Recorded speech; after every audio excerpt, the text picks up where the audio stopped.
Hello students, how are you all? Welcome back. Last time हम discussion कर रहे थे डाल्टन्स एटॉमिक थ्योरी का, और डाल्टन्स एटॉमिक थ्योरी को हमने रिलेट किया था अपने लॉज ऑफ केमिकल कॉम्बिनेशन से। और डाल्टन्स एटॉमिक थ्योरी की हमने कुछ लिमिटेशंस भी स्टडी की थी। उन लिमिटेशंस को ध्यान में रखते हुए डाल्टन्स एटॉमिक थ्योरी में थोड़ा सा मॉडिफिकेशन किया गया, उसके अंदर कुछ चेंजेस किए गए, और उसके बाद एक नई थ्योरी यहाँ पे हमारे सामने आई, that is the modified Dalton's atomic theory, which is also known as the modern atomic theory. Modern atomic theory भी उसको बोला जाता है। देखिए, ये भी काफी इंपॉर्टेंट थ्योरी है। इसके भी 5 मेन पोस्टुलेट्स हमारे पास हैं। First main postulate is atom is no longer considered to be indivisible. जो हमारी डाल्टन्स एटॉमिक थ्योरी थी उसमें हमने क्या पढ़ा था कि atom is considered as indivisible.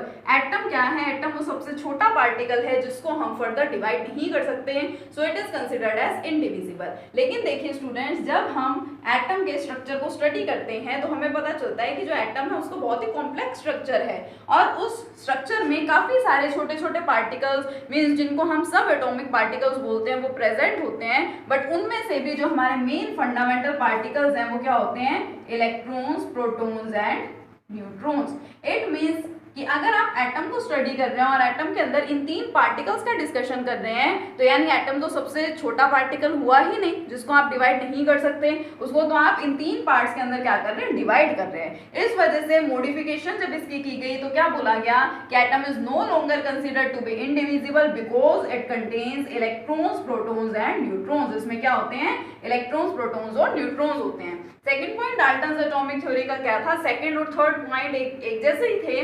क्या बोला गया था कि atoms of same element have same properties. उन सेम प्रॉपर्टीज में उसका साइज, मास सब कुछ आ जाता है। और atoms of different elements have different properties, means उनकी डिफरेंट प्रॉपर्टीज है। लेकिन यहाँ पे देखिए क्या होता है, मॉडिफिकेशन में कुछ अलग बोला गया। इसमें क्या बताया गया कि atoms of same element may have different atomic masses, क्योंकि एटॉमिक मास भी क्या है? प्रॉपर्टी ही है। और एक एटॉमिक मास को हम यहाँ पे लेकर के चल रहे हैं कि जो सेम एलिमेंट का एटम है उसका अलग अलग एटॉमिक मास भी हो सकता है।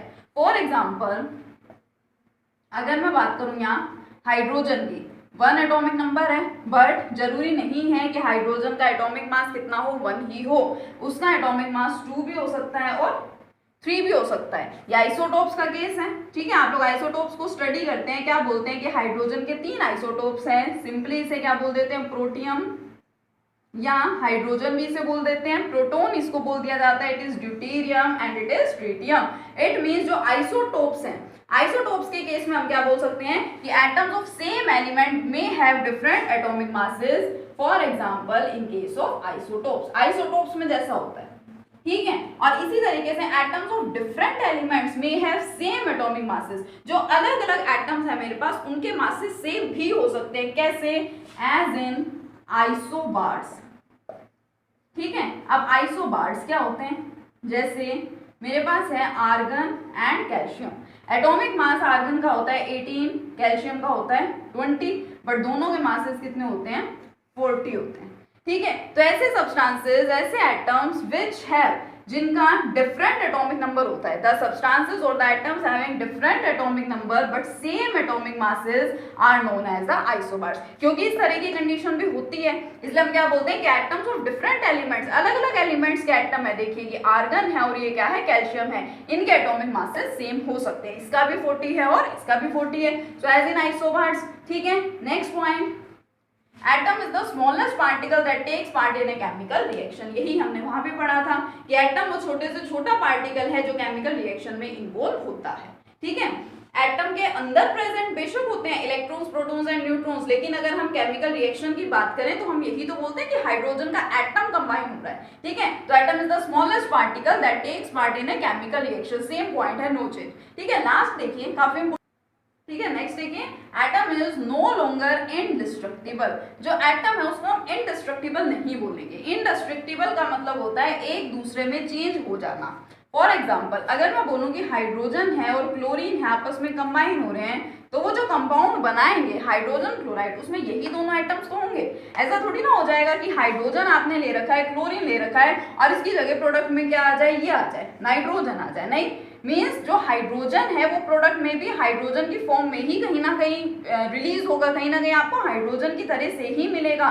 क्लोरीन है तो क्लोरीन ही रहेगा, क्लोरीन नाइट्रोजन में कन्वर्ट नहीं हो जाएगा या हाइड्रोजन ऑक्सीजन में कन्वर्ट नहीं हो जाएगा।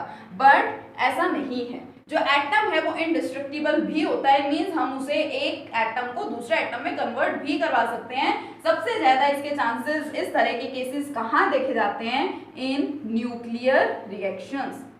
जितने भी हमारे पास रिएक्शंस होते हैं, मैक्सिमम रिएक्शंस के अंदर जो एटम है वो इनडिस्ट्रक्टिबल होता है। एटम क्या होते हैं, चेंज हो जाते हैं। फॉर एग्जांपल हमारे पास यूरेनियम है, यूरेनियम का एटॉमिक नंबर होता है 92 और मास कितना होता है 235।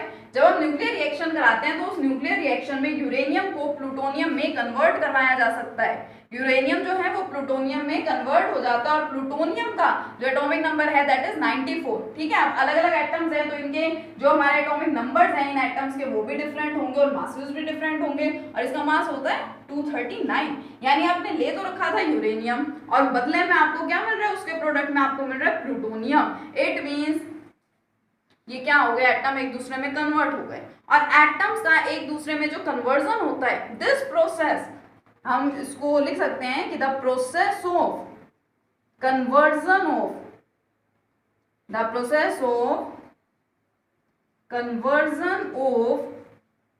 One atom into another. एक एटम को दूसरे एटम में कन्वर्ट करने और इस प्रोसेस को क्या बोला जाता है, one atom into another is known as transmutation.